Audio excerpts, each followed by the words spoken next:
So coming from a Marwari business family, a lot of people are like, "What kind of business are you doing? Like, you need to run a factory, you need to run a shop. What is this? अभी लोगों का birthday कराओगे क्या तुम?" So yeah, this was something that I heard a lot from my family. Most Marwadis whose parents, they have some kind of business background, they never have to force their kids to get into business. It happens automatically.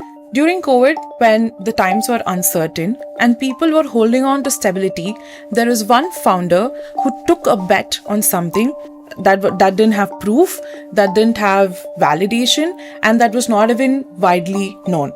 That one decision, from scaling from one setup to now having 25 plus branches pan India, and eventually landing on Shark Tank and grabbing the attention of the nation.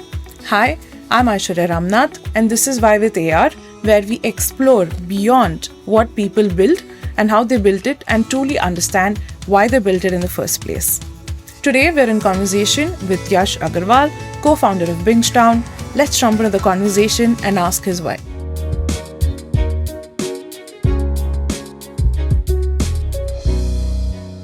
I'm super excited to have you today, Yash. How are you? Thank you. Likewise. Yeah, I'm doing great. I'm very excited to see what's on plate for me today. All right. Then I'm going to ask you something straight, and I want you to be honest with Please. it. Do you think the success that you've gotten so far how much part of that was intentional versus luck? I would say it was the way I started. I was lucky that I had a friend who told me about this concept and I went there. But ultimately, after that, it was hard work that we all did collectively. So I would give it 50-50. It's 50% luck for sure for me and 50% hard work. There wasn't a lot of social proof or validation. And at that point of time, I'm sure you would have seen some deeper insight. Can you walk me through the decision of how you went deep into this? The way I got to know about this concept was basically I never founded it solely. So Binge was already there. It had been like say 6 months since Binge was already there. And one of my friend told me that he found out about this concept. And that's when I went and visited the Binge. And I visited the first branch, which was in Kormangla. And I really liked the idea because there was nothing like this in India where you can celebrate and you can watch a movie in a private space with your loved ones at the same time. There was nothing like this. And I knew it was an instinct that this will be the next big thing. I just knew it that this will explode. So I just left everything. I went behind that. So it's whatever happened with me during the course of those 1 month in which we took the decision. So it was very fast for me. I went, I liked it. Within 1 month, we took the franchise. We started building the third location of Binge. It all happened in 30 days. So we didn't really give it so much thought because my gut feeling told this will work, and that happened. You went with it. I just went with it. Great. So in the past 2 years or more than 2 years, right, you've scaled to 25 plus branches pan India. Right. And that is super fast. What about scaling?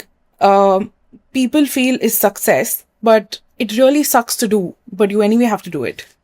See, scaling has to be calculated, right? It always has to be a calculative scaling. You can't just scale just because you are making money, you have profits. You can't just scale it wherever you want, however you want, right? You first need to understand, does it make sense to scale? Is there such a demand in this particular city? If yes, how many theaters can you open?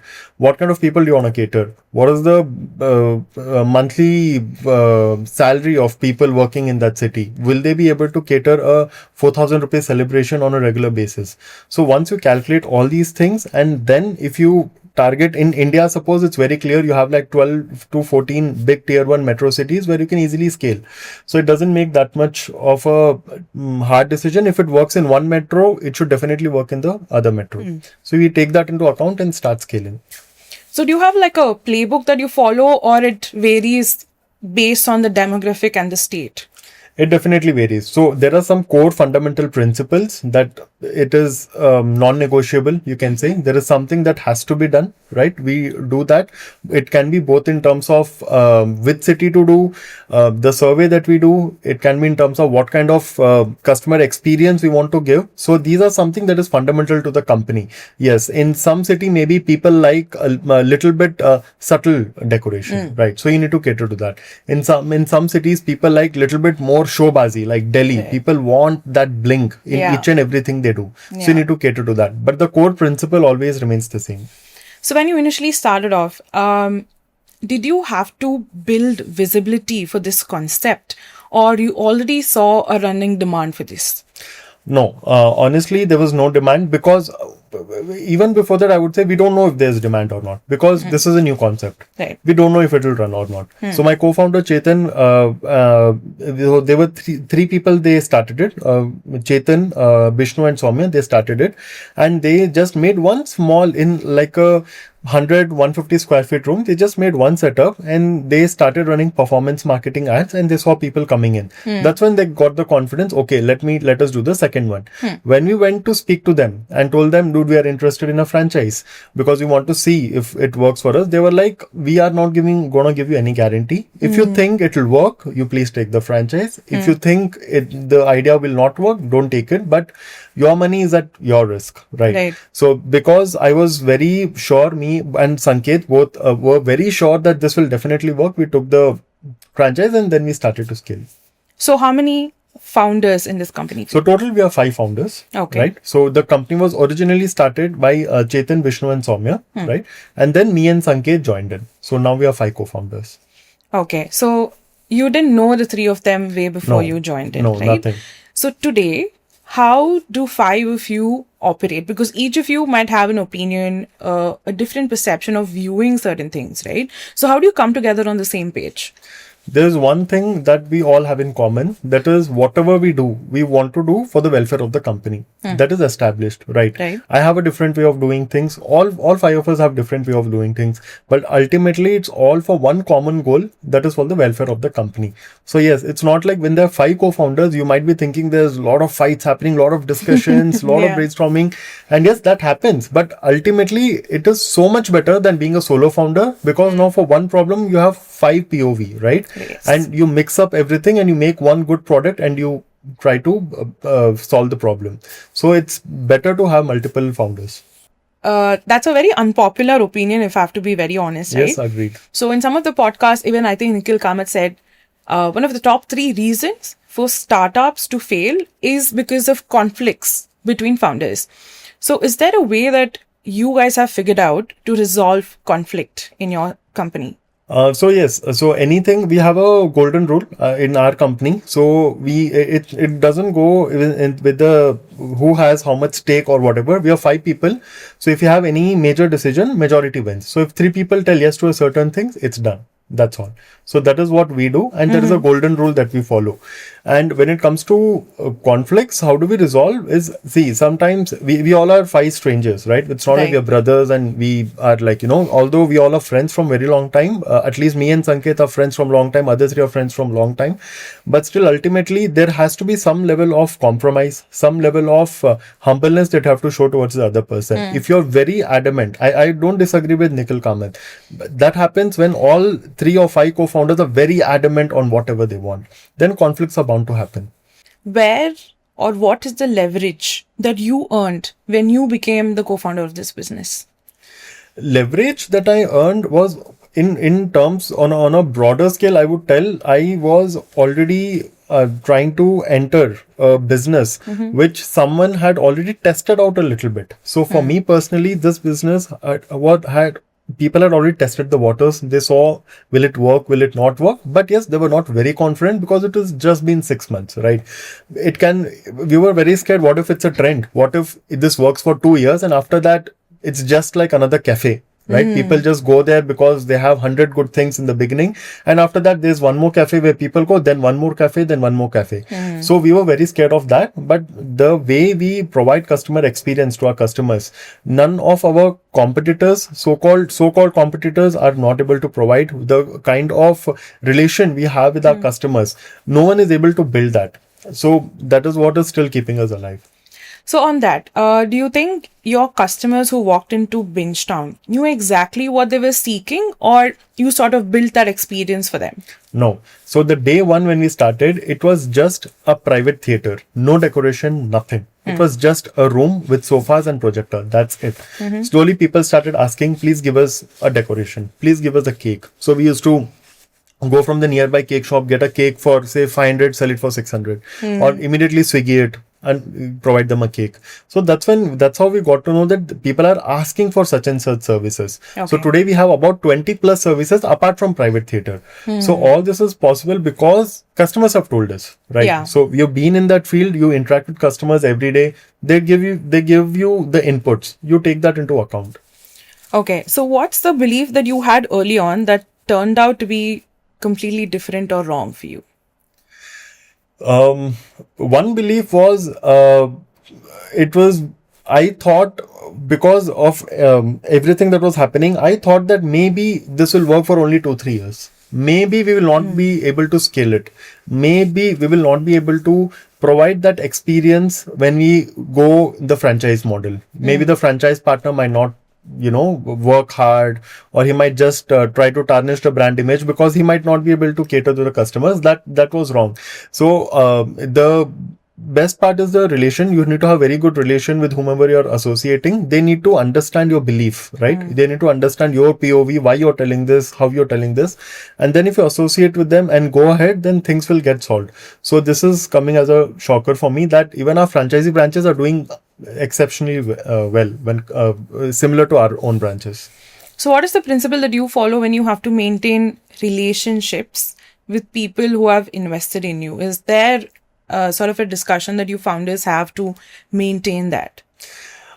Maintain the relationship. I think it's very difficult to maintain relationships, right? It's not easy, right? So one ingredient to maintain the relationship is time. The second one is respect, right? You need to give the person the time that he deserves. If someone has invested 50 lakhs in my business, he's opened a franchise, the least I can do is be with him for the first 6 months, make him understand how things work, right? Make him feel like a brother, that it's not like you have taken a franchise and I've just let you go.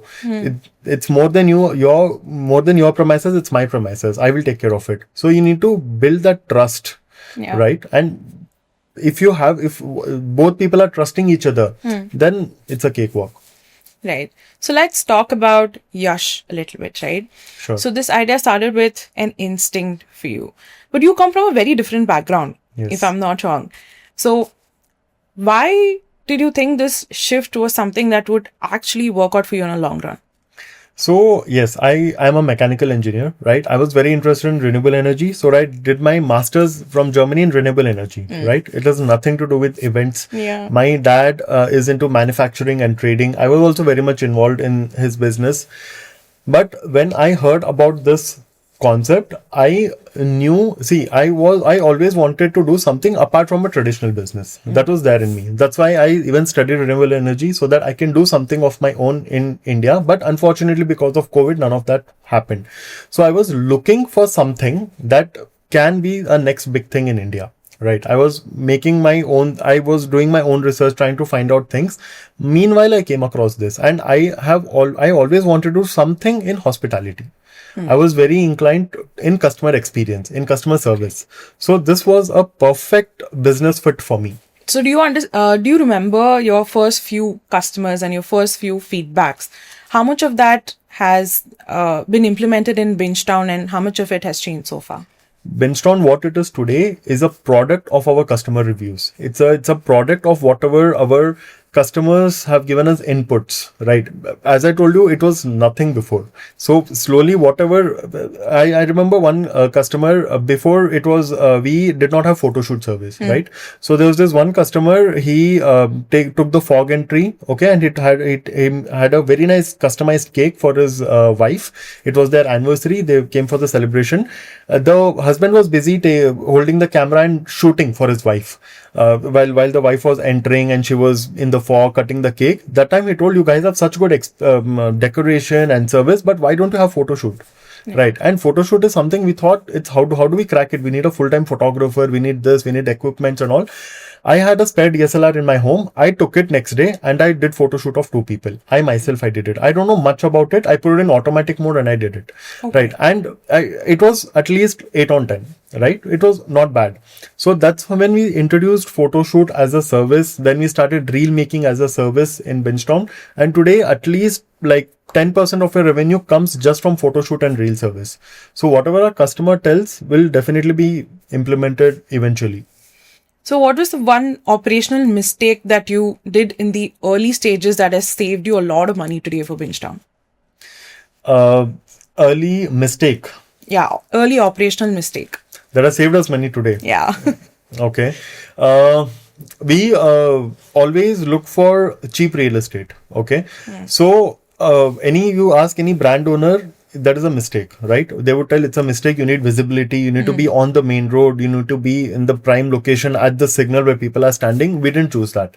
We always wanted to be a little conventional. We were bootstrapped, right? So we didn't want to splurge on real estate. So we took premises that are a little bit away from the main road, little bit inside, maybe not on the on the prime location of the area, but maybe little bit towards the left or right, and that is saving us lakhs of money today. Those premises are still running at 100% fill rate, no doubt, and we are still able to make that money, and we are saving upon that rent every month that we would have paid or else.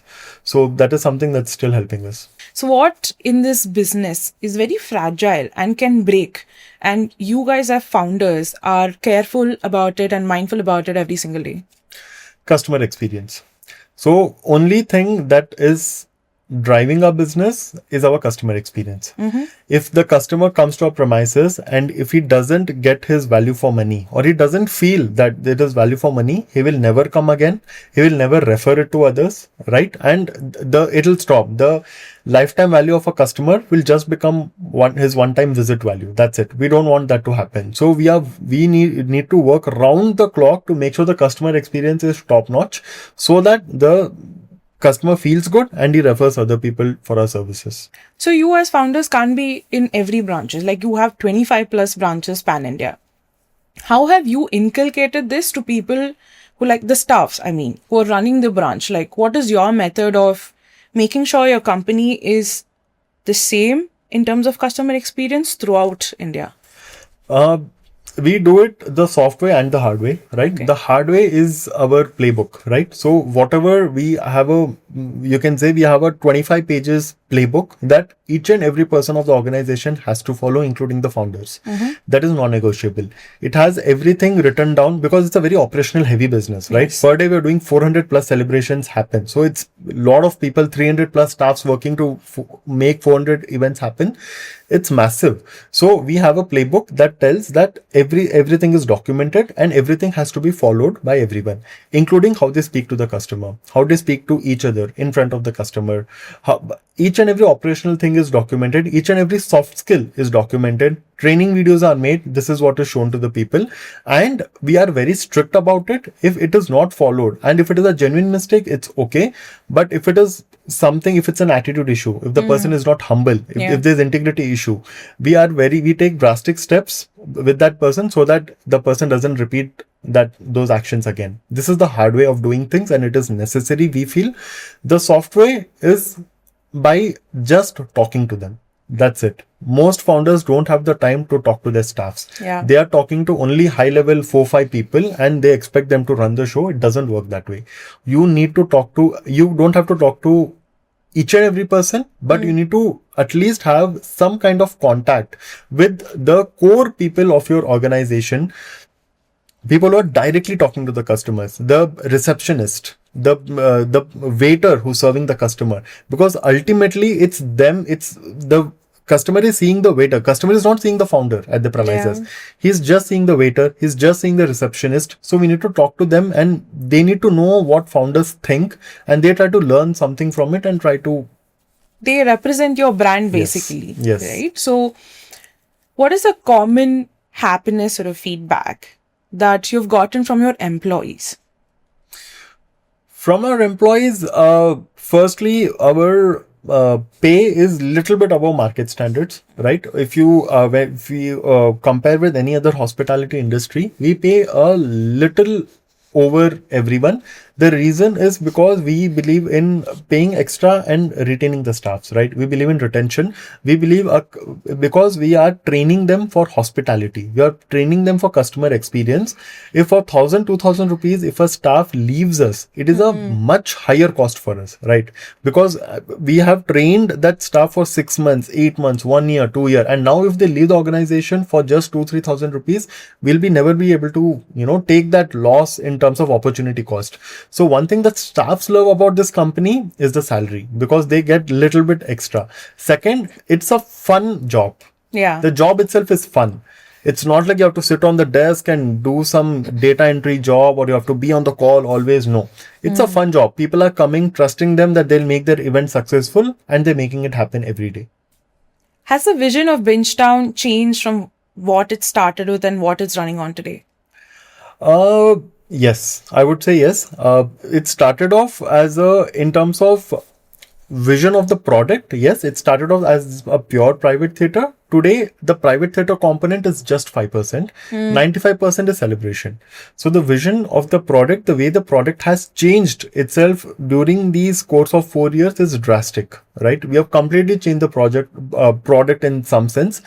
And the vision in terms of when we started off Bingetown, not even started off, maybe after 1 year, you can say, we were still like our premises. The theater should be good, decoration should be good, but the outer ambience can be okay, because ultimately they're just sitting in the reception for 5 minutes. They're going in. Slowly we started to understand, no, customer experience starts from the time the customer steps their foot inside our premises. So we started developing our ambience more. We started investing more and more in making sure the customer is comfortable. No matter where he sees, he feels that he's at one of the premium private theaters of India. So in that way, the vision about the product costing being cheaper for us has changed. Our product itself is become expensive for us in terms of costing, but the prices that we're charging from the customer still remains the same. We're not increasing the prices. So what has this journey taken from you personally? What did you have to sacrifice for this? Sacrifice time with family. Of course, you don't get to spend time with family. You are out at 9 in the morning, you come back at 9. You have to travel so much extensively to various cities for expansion, meetings, to see the operations. So it takes off a lot of personal time, not just from family, but also from yourself, right? When I was in college or just after college, I used to watch all the series in the world. I used to do all sorts of things. Now I own 25 branches of private theater with 97 theaters, and I've not watched a movie in a very long time. So this is what it has taken away from Irony. me. Yeah, exactly. So, what is something that you have learned to understand about pressure once you started scaling? Like, how do you handle pressure now? I think I work good when I'm pressurized, right? I think that helps me stay focused. I believe for a particular task to be done, it doesn't matter. So if you have a particular task to be done in 2 hours, you'll still do it. If you have 20 minutes, you'll still do it. So time is something that is in our mind, that I need 2 hours for this task, 7 hours for this task. When you're in pressure, you try to do all the things that you have to do in 1 week in say 2 days, right? And you just save so much time in that, and you're focused because you have to get it done in 2 days. So I think it's good to be under pressure. I'll ask you a very direct question about Shark Tank, right? So before Shark Tank, the world didn't know you much. Your customers knew you, but in the ecosystem, I think you got a lot of highlight once you went on Shark Tank. And you guys also created history with the deal that you got, right? Right. Do you think people are seeing you differently or treating you differently after Shark Tank now? Honestly, firstly, I don't care. Secondly, I never notice all these things, right? I have so much to do every day. I wish I had 2 more hours extra every day, right? So I'm so involved in the things that I have to do, so involved in scaling the company, that it doesn't really matter to me how, yes, of course, there's a slight shift the ways people see you, but I honestly don't crave for it or like it. I'm happy if people just get work done from me and do whatever work I tell them to do. I'm just happy with that transaction for now, because we're in a very nascent stage trying to grow the company. Yeah. Every second matters, every day matters to us. So we're very involved in just that for now. So do you want to make this a global brand or an Indian brand? No, so far we have not planned on going global. We have a lot to do in India itself now. We have just started one service that is a private theater in celebration industry, and the celebration and events industry is massive. It's humongous. So firstly, we need to take private theaters to other part of cities. We are just there in 12 cities in India. We'd like to take it to other tier 1, tier 2 cities. And then we would like to start with other services in Bingetown. And maybe after that, we'll think of going global. Okay. So you as a founder, I'm not asking about the rest of them, right? What are some principles that are non-negotiable for you that you follow every single day as a founder? Principles in terms of business principles? Yes. You mean? Show up every day. That's one thing. So I personally, not just me personally, all my co-founders, we show up every day, no matter what. Suppose we have a very busy thing, we have a family thing going on, we are sick, we still show up, because that is one thing. We know that it's only 5 of us who have to run this whole show, right? So that's one principle, and then we all are on the same page that no matter what happens, you have to show up every day. Yes, if you're not in a state of doing anything, maybe like it's your own marriage, so of course you can't show up that day. Yeah. But apart from that, show up every day. Do some level of work every day. You don't have to spend 9 hours, you spend 15 minutes, but you do it. So that's one core principle that we all abide by. Second thing is, I would say we have a thing of teaching people how to become humble, right? Because ultimately we're in a customer experience business. Our staffs need to be humble with the customers, or else the business will just collapse, right? So this is one thing. Whenever we go to any outlet, we have this thing that we try to observe the staffs, how they're talking to customers and everything. And if there is something wrong, it's not according to Bingetown standards, we always, no matter the purpose of the visit can be anything, but this is something that we always want to do it whenever we visit any location. So what would you like to tell people who right now in the startup ecosystem are in a perception about higher valuations, raising fund is the ultimate success? I think your work starts from there. What is your POV on this? See, valuation game is a completely different ball game, right? So either you can run a business or you can enter this valuation game. That's what I feel. I might be wrong, but I have a very strict POV on this, that you can't do both simultaneously. Ultimately, when you enter valuation game, you need to answer people, right? You have investors who have invested the money, they are expecting a return. So for that, you might end up doing a lot of reckless things that will eventually collapse the whole brand, collapse the whole business, or collapse that particular segment of the business. So personally, I would never want to enter that valuation game as such. I am a Marwadi guy, right? Mujhe dhanda aata hai, that's all. I buy something for 100, sell it for 110, I make 10 rupees, I'm happy. That's it, right? At the same time, I have to make sure this cycle is going on and on completely. For whatever it takes, I do it. If it's a trading business, I need to have good relation with your supplier and the vendor. If it's an experience business, you need to have a good relation with your customer. You just need to keep the cycle going on. Valuation game is for people who are looking to do something very extraordinary and very fast, right? If they want to scale from 1 to 100 branches in next 2 years, nothing can do it. You don't have so much funds to do it. So you need to get people to invest, right? You need crores of rupees for that. So that's when you can do it. But you need to be sure that you'll be able to manage those 100 branches. Was Shark Tank planned for you, or it was something that landed on your lap? No, Shark Tank was just a random thing for us. Okay. It was just, my co-founder Chetan just filled the form. That's it. He was just bored. He was just doing something. He was like, Shark Tank season 5 forms are out. He asked me if, me and others, if he can fill the form. And we were like, if you want to fill, you fill. And we just let it go. And somehow he found 15-20 minutes and he filled it. And that's it. That's how it started. We never intend to go on Shark Tank and nothing, but it just happened to us. By chance. By chance. So, what is something that you would advise anybody starting today in this AI world to avoid the recklessness of scaling?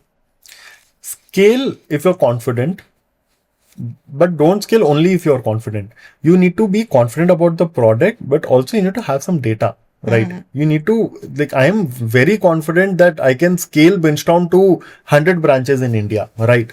But I need to have the data that, okay, these 25 branches are doing so much per month, of which in bad month, I'm making this much loss. In good month, I'm making this much profit. So overall, throughout the year, I'm making this much. If I have all this data, right? If I have the data of what exactly people want in different demographics, what is the staff culture of different demographics, how difficult is it to, I can't open a branch in somewhere in Northeast and expect the same kind of ecosystem to work, right?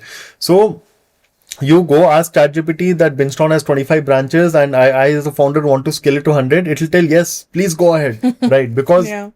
it doesn't have to do anything with the real world business problems, right? So AI is good, right? But if people are taking complex business decisions based on AI, it's stupidity. But do you think AI actually works in a experiential form of business? AI works to some extent in making content. Yeah. That's it. I don't think apart from that we use AI as much because we don't take any decisions based on AI. There are great AI tools. I'm not dissing AI. There are great AI tools, but ultimately we know our business, right? We know what we need to do next. If we want to do next, we do our own survey from the scratch. We never depend on anything online to take major business decisions. You're a pretty straightforward guy, right? And everybody I've come across, Marwadis, are known for business. Is this something that runs in your community? Because it's not very easy for the regular people to do business like you guys do. What is the magic that your community has? We have seen business from the time we were born. Yeah. Right. We've seen, and the cycle continues. If I have a kid someday, he or she will be seeing me doing the business, right? It's there in our instinct. It's there in our blood. I've most Marwadis whose parents, they have some kind of business background. They never have to force their kids to get into business. It happens automatically. Right. It's there in our instinct. It's there in our genes. You can say that ultimately you can work. I would always prefer that someone to not just enter business. I would always want them to work for 2-3 years, gain some corporate experience. If not corporate, gain some experience of working under someone, right? That's when you'll know how a boss deals with their staff members, right? That experience is very important. After that, you can start your own business. So that is something most Marwadis are against doing jobs. Okay. They are like, no, job nahi karna hai. They're like, whatever it is, the father will tell the son, even if it is going towards the job area, he'll be like, it's okay, you do job for some time, but ultimately you have to take care of the business, right? And I don't see lot of people restricting that. Even the son or daughter will be like, okay, cool, because ultimately they know that someone has to take care of that setup. Yeah. So you might have picked up a lot of skills from your dad, Of course. if I'm not wrong. What is that has helped you, or what is it something that you have to unlearn actually to run Bingetown? Yes, there is a lot of learning, and I had to unlearn few things also, no doubt. My dad negotiates very well, right? So he knows when he sees something, he knows the exact value of it, right? You can't sell something to my dad that is worth $1,000 for $2,000. He will know that it's not $2,000. Just an example. So that skill I learned from him. I learned the art of negotiation from him. So this is something I learned. What I had to unlearn. My dad was, because him being in a trading and manufacturing business, there was no customer experience and all these things, and with the way they're dealing with the staff members, with the factory workers, it's a little different than how we have to deal with our staffs, right? So this relation that you have with your subordinates is something that I had to unlearn, and then I had to inculcate a whole new culture within myself so that I do the right thing with my staffs. So how do you go about pricing something which is felt? You're selling a celebration or an emotion or something that is experiential, right? And that can be priced in any manner. So how do you create value and price something like this? So pricing is there are two things that can define a pricing. See, ultimately, in India, say a household income, an average household income is say 50-60,000 max of the top 5%, right? That's it. So if there's a birthday, if it's my wife's birthday and if I'm earning 50-60,000 per month, how much would I want to spend on a birthday? It's very rational that I'll not spend more than 2,000, 3,000, 4,000, 5,000 rupees. That's it. Because after that, it's gone. I have to pay 30,000 in rent. I have to pay 20,000 in car EMI. I have my kids' school fees. I'm left with that 5 to 10,000. Yeah. That 5 to 10,000 is luxury for every upper middle class of India, who are our target audience, right? So you need to price your product based on the extra money that household will be left after that month expenses. That money varies on demographics. That's why we have different prices over different cities, right? In cities where the household income is little more, say Mumbai, when compared to Chennai or Bangalore. So Chennai and Bangalore have little less prices. Mumbai, Delhi have little more prices because the household income of upper middle class itself is by default little bit more there. So what is the age group that have walked in for your celebration so far? Our target audience is about 20 to 35 years old. So early college students who are just exiting the college, to people who have gotten new jobs, who are recently married, to small nuclear families. These are our mainly target audience. Okay. So let's make this conversation a little more spicy. I want to understand your opinion in one line for certain questions that I'm going to ask you today. All right. Cool. Why will Bingetown win, or has it already? Binge will win because we care about our customers. We give them the best customer experience they can get in a hospitality industry. All right. What's something founders glorify today that you think is overrated? Founders often glorify image that they are founders, they're someone who's above few other people. So that is little glorified, I feel. Founder is, according to me, someone who is just another person who is just trying to make make his end meet, and is just working with his people of his organization to do something valuable. That's it. So the title is overrated. Title is definitely overrated. What's the hard truth about this journey you wish someone told you earlier? I didn't know that this would take up so much of my personal time, so much of my health. I think that is something I wish someone told me before. Not that that would change anything. I would still do what I'm doing. But yeah. Okay. What's an uncommon thing you heard from your family or a close set of people that you didn't expect to hear when you started this journey? So coming from a Marwadi business family, a lot of people are like, what kind of business are you doing? Like you need to run a factory, you need to run a shop. What is this? Abhi logo ka birthday karaoge kya tum? So yeah, this was something that I heard a lot from my family. Okay, so I'll take a pause here. What was your answer? The only thing that I told was, I'll do this and I can make money, so why not? So ultimately, you want me to make money, right, with the factory or the shop. So I can do it here also. Okay. That's it. One thing as a founder you would never do. I would never do anything unethical in terms of my company core values, right? I would not try to mess around with any customer's special day just to make some extra buck. Now, not even if something's committed, it's committed. Whether I'm at a loss or profit or anything, I should deliver that. Okay, that's really good. Is entrepreneurship for everyone? If it is not, who is it not for?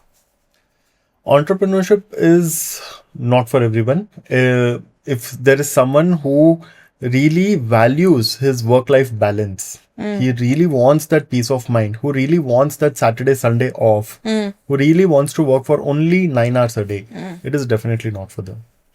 Okay. With AI making it easier to build and launch, do you think the bar for being a founder has significantly dropped?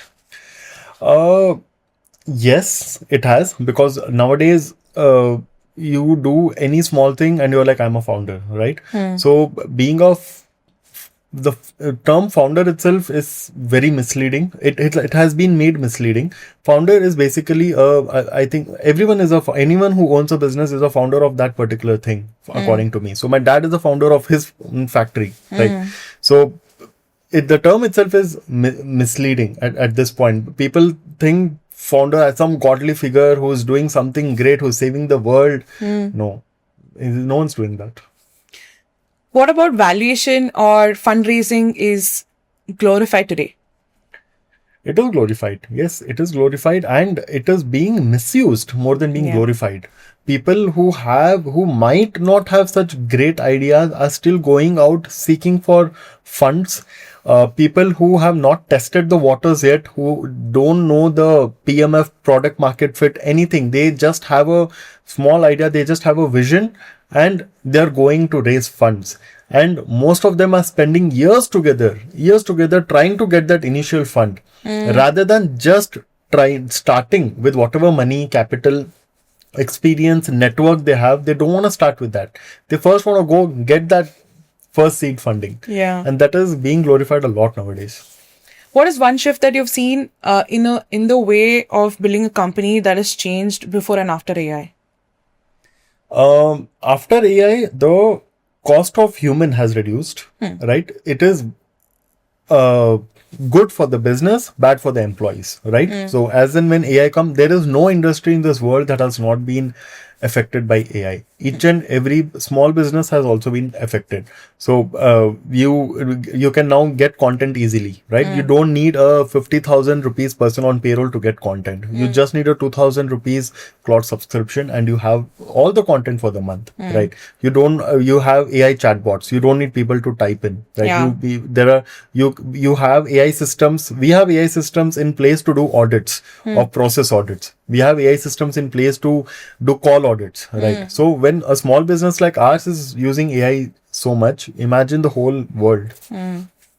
What do you think AI can never replace? AI can never replace the emotion, the experience, the things that you can feel, right? AI cannot replace that. AI can help you solve complex things, simple things. AI can make your life easier, but AI cannot make you feel happy. AI cannot make you feel like, whatever feeling you want to feel at that particular moment. AI can't really help you accomplish that. So you're in the building phase, you've been to Shark Tank, you see a lot of startups, you're in Bangalore, one of the hub for startups. In your perception, what do you see as a bubble that you think is going to break in the next 2-3 years? There are a lot of startups who are doing things around AI, but having a very basic LLM model behind, right? So these companies, and they are trying to raise funds. They are having ChatGPT only in the background, right? And they're telling that we are doing this, our product will do this, our product will do that. All these things which people think that they are solving, like within next 4-5 years, it will be meaningless, because all these things is something that all these AI tools like ChatGPT, Meta AI, Claude, they themselves will give it for free over the next few years. So all these small startups that are coming, they're trying to just suck on some feature of that ChatGPT and trying to develop a whole new product and monetize it. Those things might fail. So you're a smart guy, right? You said, you Okay. you definitely are. So you have a very strong instinct, right? So from your perspective, what would you tell the normal folks to stay away from in so much of noise and chaos in the AI world? First, you need to, if you have a problem you need to solve, I would tell them to not directly go take help from AI. First, think about it from your own brains. Understand the problem, because the perspective that you will have will definitely help you while you're taking AI's help in finding the answer. If you're brainlessly asking everything to the AI, then whatever AI tells is final for you, because you've never given it a single thought. So stay away from directly approaching AI. So what do you rely on today to make one of your toughest decision in your company? Data. We are a data driven company. For us, data is everything. Data doesn't lie. right? Anything can lie, but data doesn't lie. Numbers don't lie. Numbers don't lie. So whatever major decisions we do, it is always data based. We do 400 celebrations per day. We have catered to about 1.7 lakh customers so far. So we have a lot of data about so many people that go, so many things that goes on during the celebration, after the celebration, pre-sales, post-celebration, everything. So this data is what is main for us. Second is our own instinct about whether this thing is right or not. Yeah. Our own, we keep ourselves in the place of our customers, our stakeholders, and see if that particular situation, what would we do? And even it is a difficult thing to do, we have to do it because that is the right thing to do. What is one thing people actually misconceive about your business? A lot of things actually. People don't, we get all these couples, right, who are like, okay, it's a private theater, we can do whatever we want inside, and this is one thing. Then there are these, 50, 60-year-old uncle, aunties, they're like, see what kind of business is this? All these small college kids are coming, they're going inside the theater, what are they doing? So this is something that people think there's something wrong is happening in a private theater. Yeah. Little do they know that there are no locks in the door, no one can lock the premises from inside, no one can lock the theater from inside. It's an event space. Events is continuously, some of the other services are being provided, photo shoot, fog entry, food, so many services we have that's being provided. So this is something people think. Private theater, it's like something wrong might be happening inside. What is the craziest rumor, if you have heard? What is the craziest rumor you've heard about your business so far? Rumor about our business, nothing much actually, because it's a very, when we started out, it was a very taboo-stick business, right? Because it's a small theater again, and the people are going inside and they are coming out after 3 hours, right? That is how it started. So, well, we heard a lot of nonsense from people that, this is not right. Do you have license for this? Do you have the permission for this? They don't know that there is nothing required. We're not doing anything illegal. We're not building a rocket there, that we need some special license for that. So yeah, all these things that, there's something wrong is happening and all, and slowly this vanished. And now we get about 50% of our customers are families, right? So we always positioned ourselves in a way that we attract more and more bigger groups, families, friends group. So slowly the couple ratio is actually going down, which is good for us, because in a lot of people come in a group, we get more revenue out of it. Right. How did you deal with that? Did you just didn't care? You just moved on anyway, or did you actually address it?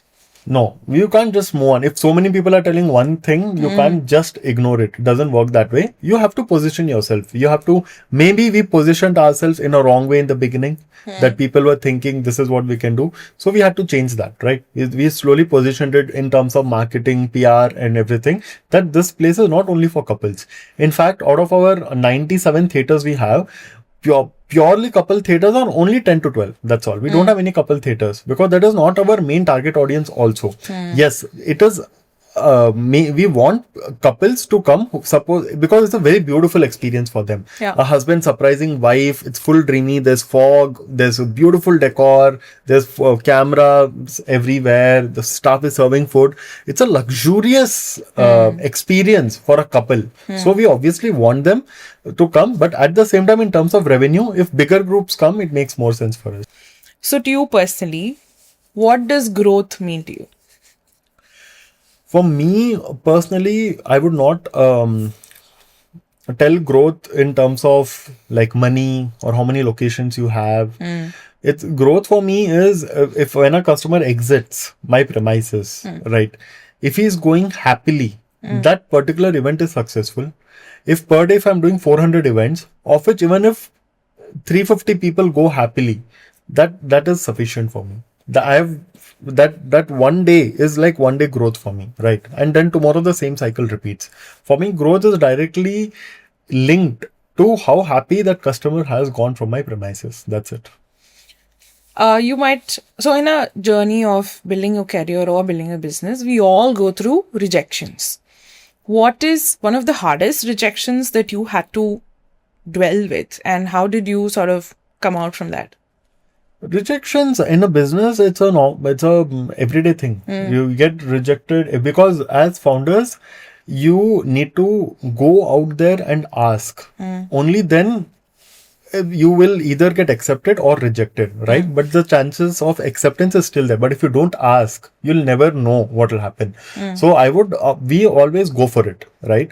We face rejection so many times, but it doesn't affect us because you go and throw the ball somewhere. If it lands into the basket, it lands. If it doesn't land, it's okay. You just lost a ball.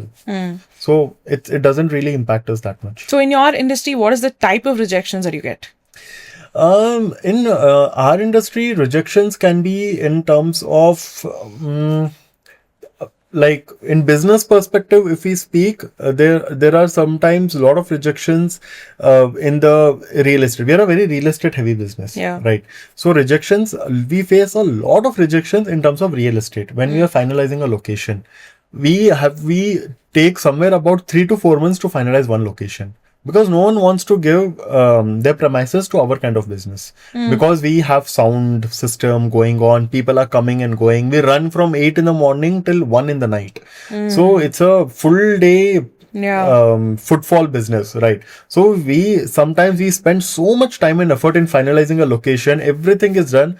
Finally, some owner, some brother will not like the concept and they'll reject it. So this is very painful because when you enter a new city and you're looking for real estate and then after everything is done, you don't get it, right? Then it's very painful. But at the same time, sometimes you have seen beautiful buildings, right? Very nice buildings like our Saket branch, very good building. And we thought we will not go and ask because obviously he'll reject, right? Okay. And we just went and asked that this is our thing, this is the concept, we want it. He looked at the website, he looked at our company portfolio and he agreed. And now we have a successful running location in a very good locality of Delhi. That's nice. What frustrates you as a founder? Frustrates me as a founder when anyone does anything that makes my customer sad. That's it. I can't take that. Because you are blindly coming to Binge Town, trusting that these guys will make your birthday the best birthday ever. And if that doesn't happen, that frustrates me a lot. So whatever has been committed has to be given plus over delivered. Okay. What is the definition of success for you, and has that changed since the day you started and when you look at it today? Yes, definitely. When I started, I just started as a franchise of Binge Town. I took a franchise in Banchankiri, and I thought that time for me success was if I'm able to run this branch for next few years, and if I'm able to get my money back and make some money after that, I am successful. That's it. Today, for me, success would be if I'm scaling Binge Town from 25 branches to at least 50 branches in next 1 or 2 years. So the scale of the value of success has definitely changed. Not just the value, the scale has also changed for me.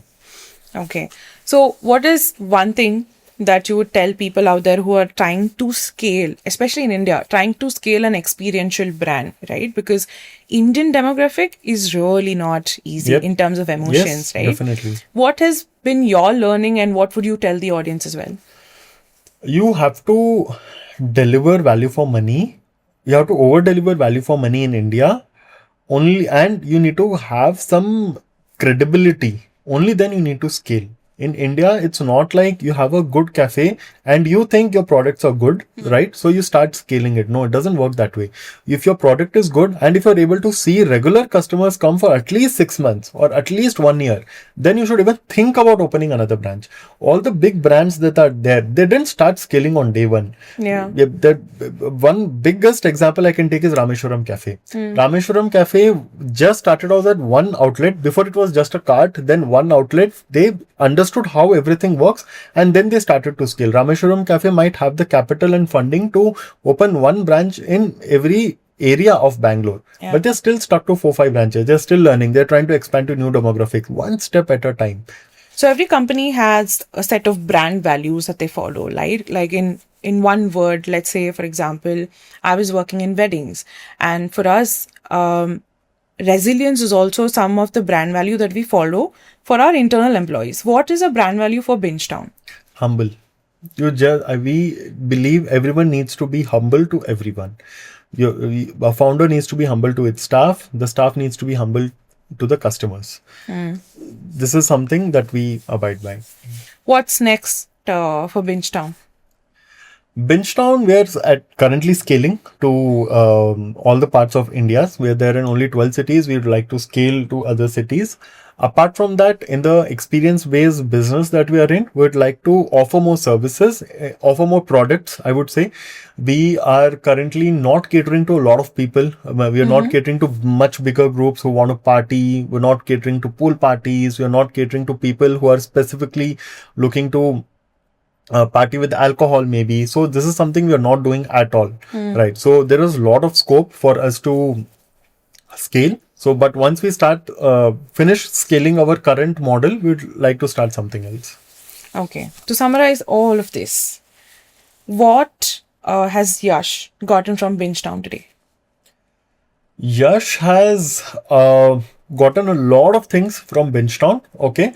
The main thing that I've learned over my 4 years of entrepreneurship at Bingetown is how to maintain a relationship, right? This is something that I did not know before. So and relationships is something that maintaining it has to be learned by everyone, whether you're a founder, you're not a founder, whether you're a employee, whether you're a boss, you can be whoever you are, but maintaining relationships is something very crucial.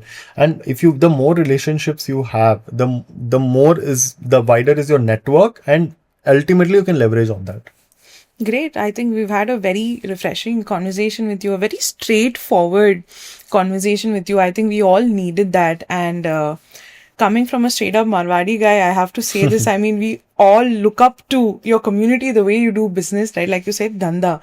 I know to do Dhanda, right? And I love the conversation today with you. So likewise. Thank you so much for being a part of Why with AR and giving us some straightforward feedback on the entrepreneurship journey for me and the audience. And thank you so much for your time, Yash. Thank you. Everyone sees the outcome, the scale, the recognition, the Shark Tank feature. But what actually builds something like this is making decision when things are uncertain, taking bets on something that's not been validated yet, and more importantly, having conviction even before the world catches on. So if you're waiting for the perfect moment to start, trust me, it doesn't come. You either take the bet or you watch somebody else build it. If anything in this conversation made you pause or reflect even for a minute, I urge you to tap and subscribe to Why with AR today. And that's a wrap on today's conversation, and I will see you on the next one.